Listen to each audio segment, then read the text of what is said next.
Hey folks, JD here, and today this is quite a little strange video, but still, this is looking at the first quadcopter that I ever owned and the first quadcopter I ever flew and my experiences with it. Now there's a couple of really old videos on this channel. They're terrible. I know they're terrible. Don't tell me they're terrible, because I know they're terrible. Of when I got my first drone lodged in a tree and it stayed there for 5 days.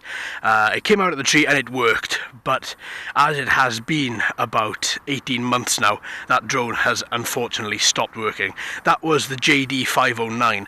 This is the next model up from it. Which is pretty much exact in every way apart from the body is a little bit meaner. And this is the JXD 510. So, when I first bought a quadcopter, I didn't do any research into it at all. I thought they were pretty much all the same. How wrong I was, and I pretty much just bought the first one that I liked, and the first one I liked was, as I said, was the JXD 509, and it was about £80 on Amazon. It arrived, I flew it. First flight was a resounding success. I was quite surprised. Anyway, it was early in the morning like this, and I flew it, and I was very happy, and then I took it out again, and I got it lodged in a tree. It stayed in a tree, and it stayed in a tree for about 6 days, and then after that, obviously one of my friends got it down, and it worked really well. The only thing that didn't work was the camera. Now, so why am I showing you this and why am I not showing you the 509? Well, the 509 doesn't work, as I said earlier. It worked for a little while after, but now it's just too sketchy and it's too dangerous to fly, so I'm not going to fly it. So I'm going to fly this instead. Now, this is exact in every way apart from the body, as I said, but that's purely cosmetic. The motors are the same, the camera is the same, including the camera mounting and the Wi-Fi transmitter. The propellers are the same, and including the body. Okay, again, little tiny cosmetic touches are different on the body, but apart from that, it is exact in every way. It has the same barometer for altitude hold, it has the same camera, it has the same transmitter even, the same transmitter screen. Everything is exact apart from this little body here. So I thought I would show you this guy, as it's been a while since I've flown it, and it's quite nice for a little revisit. So this is my first drone / not anymore / revisit of this quadcopter. So I hope you enjoy, folks. Right, so here's the transmitter. So the transmitter itself is a beast, but it comes with an FPV screen and a sun shield. And I gotta be honest, this transmitter, although it is colossal, it is very heavy as well to hold. But it does come with a little lanyard strap, so if you find it too heavy, you could always put it against yourself and put a lanyard around it. This transmitter is phenomenal. It is really good. It's got everything laid out, so you have all the buttons down here laid out. What everything does, from one key return, light, start and stop the motors, video, photo, headless mode, as well as your trim buttons here and here. All in all, it is just a really good transmitter with phenomenal range, and it really works quite well. So what we'll do, I thought I'd take it up, we'd have a little look at it in altitude hold mode, because that is one of the best modes about this quadcopter. I'm not going to be recording any video, as I don't have an SD card, but we'll have a little look at the FPV screen as well, just to see exactly what you can see, because this works really quite well. So let's take her up. Right, so one on button underneath here, let's just slide that on.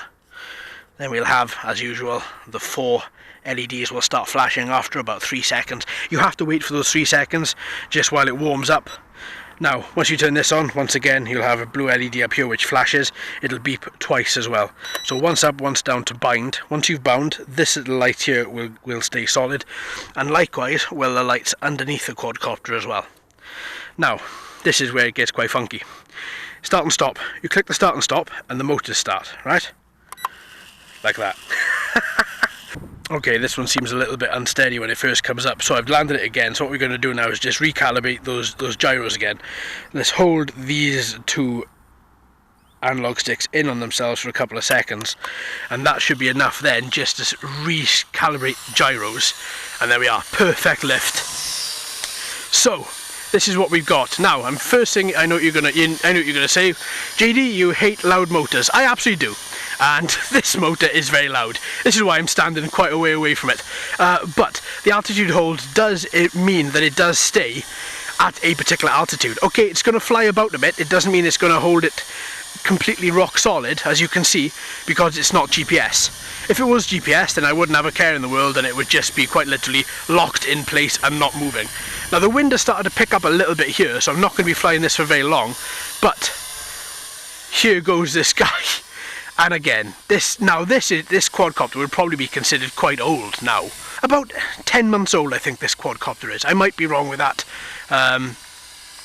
But she is lovely. She really is nice. And because she flies the same as the JXD 509, it just reminds me of that first time that I was actually flying and how I got into quadcopters. Particularly, I got into them when my wife Hannah decided that I needed a hobby. Because my actual profession is in the IT industry, and all of my hobbies and everything that I was doing was all around computers. But obviously because she could see that I was getting quite frustrated with a lot of things, she tried to get me to have a nice little hobby and came up with the idea of just taking out something, you know, buying a quadcopter, I think her idea was, and just flying it on like a bi-weekly basis, you know, and just to sort of calm me down a little bit, kind of relax me slightly. And I took that to the extremes, created a quadcopter channel and started buying them by the buckload, by the bucket load rather. So yeah, this is the JXD 510. Look at it, beautiful. Lovely little copter. Now I'm in speed mode 3 because the wind's picked up a little bit here now, which means that it's just a little bit easier to cut through the air. Because even though I like this sort of box shape of the quadcopter, it's not really the best for aerodynamics, I think. I might be totally wrong, I don't know, I don't own a wind tunnel, but I can just go by how I see this one fly and cut through the air and how I see the others fly and cut through the air. Right, let's bring him down for a second. So bring straight down. Once you're down, there we go. Now, once you're down, stay down.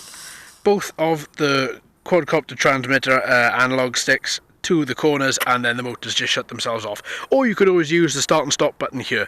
Either one does it. So let's have a quick little look at this camera. So let's open up this screen, let's turn it on.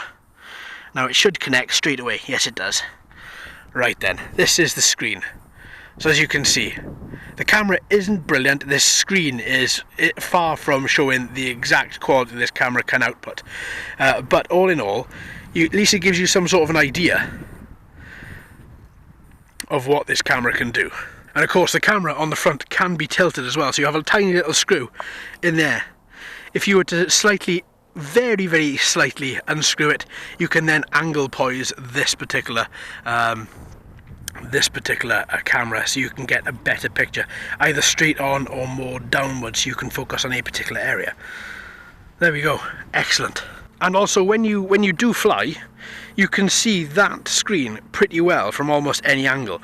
Obviously if you are in the UK, I must say UK law does state that you can't fly purely by FPV, you have to actually have your eyes on it as well. But still, it gives you a nice little angle if you just wanted to see which direction you were turning in, if you were turning in the correct one. Obviously there's a little bit of frequency breakup here. That's a little bit strange because well, it's right there.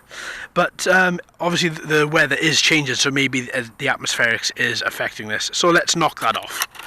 So that was the JXD 510, a wonderful little quadcopter. You would imagine it's considered quite old now, but to my way of thinking, it's such an excellent copter that it's suitable for almost any time. I don't think it's going to get old. It's such a fantastic little copter, and yeah, if you haven't flown one, if you know somebody that has, ask if you can borrow it, take it up. It's such a brilliant little flight. So there we are, folks. Thanks ever so much for watching and listening. I've been JD, you've been fantastic as always. If you haven't already, please subscribe. Hello and welcome to all the new subscribers. I hope you're enjoying the channel. So until next time, my friends, happy flying.